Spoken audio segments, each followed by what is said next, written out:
Hello students, আমি Nitish sir জ্ঞানজ্যোতি coaching সেন্টারের পক্ষ থেকে তোমাদের প্রত্যেককে জানাই আরো একবার স্বাগত।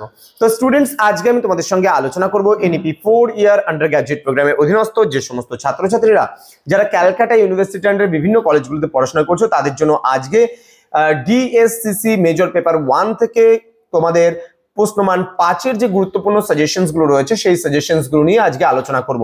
তোমাদের কি কি রয়েছে? তোমাদের সিলেবাসে প্রথমত রয়েছে পলিটিক্যাল থিওরি ফাউন্ডেশনাল কনসেপ্টস। ওকে, এটা হচ্ছে টাইটেল সিলেবাসের। তো এখান থেকে তোমরা 5 নম্বরের কোন কোন গুরুত্বপূর্ণ প্রশ্নগুলো 2025-26 যারা ব্যাচ রয়েছে, এই বছর যারা ক্যালকাটা ইউনিভার্সিটি আন্ডারে বিভিন্ন কলেজগুলোতে অ্যাডমিশন নিয়েছো তাদের জন্য মোস্ট ইম্পর্টেন্ট যে সাজেশনস রয়েছে 5 নম্বরে সেই নিয়ে আজকে আলোচনা করব। তোমরা যারা ভাবছো যে অনলাইনে আমাদের কাছে পড়বে, ক্লাস করবে, নোটস নেবে, সাজেশনস নেবে, তারা অবশ্যই আমাদের প্লে স্টোরে অ্যাপ রয়েছে পিস্টিক্যাল এডুকেশন বলে, তোমরা সেই অ্যাপটাতে যাও, মানে প্লে স্টোর থেকে ডাউনলোড করো, ডাউনলোড করে সেখানে তোমার ইউনিভার্সিটি সিলেক্ট করো, তারপরে তুমি সেখানে মেজরে গেলে পরেই দেখতে পাবে যে তোমার যে কোর্সটা আছে সেই কোর্সটা। তোমরা যারা ভাবছো যে ম্যানুয়ালি আমাদের সঙ্গে যুক্ত হবে বা কোনো টেকনিক্যাল ইস্যুর কারণে যদি কোর্সটা খুঁজে না পাও, তাহলে আমাদের অফিসিয়াল নাম্বার 6295916282 কিংবা 7076398606 নম্বরে তুমি অনায়াসে যুক্ত হতে পারো বা কল করে জয়েন করতে পারো আমাদের সঙ্গে।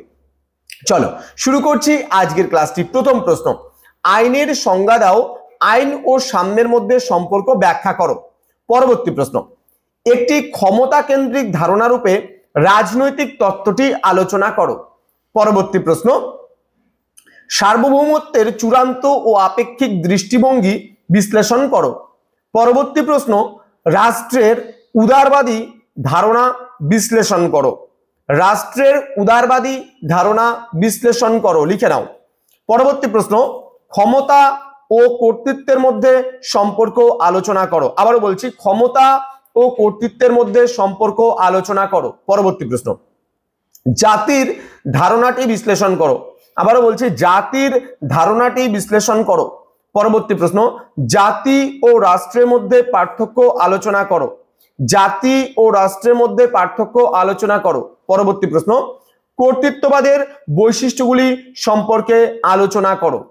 কর্তৃত্ববাদের বৈশিষ্ট্যগুলি সম্পর্কে আলোচনা করো। পরবর্তী প্রশ্ন, প্রতিরোধের অধিকার সম্পর্কে টিকা লেখো। প্রতিরোধের অধিকার সম্পর্কে টিকা লেখো। পরবর্তী প্রশ্ন, রাজনৈতিক বাধ্যবাধকতা বলতে কি বোঝো? রাজনৈতিক বাধ্যবাধকতা বলতে কি বোঝো? পরবর্তী প্রশ্ন, সার্বভৌমিকতার একত্ববাদী ধারণা আলোচনা করো। সার্বভৌমিকতার একত্ববাদী ধারণাটি আলোচনা করো। পরবর্তী প্রশ্ন, স্বাধীনতার সনাতনী ধারণা আলোচনা করো। স্বাধীনতার সনাতনী ধারণা আলোচনা করো। পরবর্তী প্রশ্ন, রাজনৈতিক ব্যবস্থায় নাগরিকতার গুরুত্ব আলোচনা করো। আবার বলছি, রাজনৈতিক ব্যবস্থায় নাগরিকতার গুরুত্ব আলোচনা করো। পরবর্তী প্রশ্ন, প্রতিনিধিত্বমূলক গণতন্ত্রের ধারণা দাও। প্রতিনিধিত্বমূলক গণতন্ত্রের ধারণা দাও।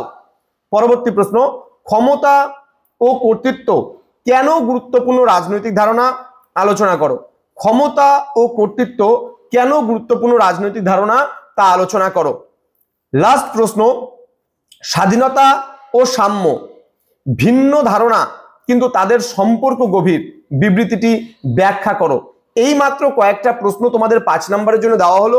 তোমরা এই প্রশ্নগুলো খুব ভালো করে পড়ো, খুব ভালো করে প্রিপারেশন নাও, পরীক্ষায় দেখবে একেবারে 100% কমন পাবেই পাবে। তো স্টুডেন্টস, দেখা হচ্ছে তোমাদের সঙ্গে খুব তাড়াতাড়ি। তোমাদের যে পরবর্তী যে প্যাটার্ন রয়েছে কোশ্চেনের, সেখানে হচ্ছে প্রশ্নমান 10-এর যে প্রশ্নগুলো রয়েছে সেগুলো নিয়ে তোমাদের সঙ্গে আলোচনা করা হবে। দেখা হচ্ছে খুব তাড়াতাড়ি আরো একটা নতুন ভিডিও নিয়ে। তোমরা প্রত্যেকেই ভালো থেকো, সুস্থ থেকো। Thank you so much. Thanks for watching after all. Thank you.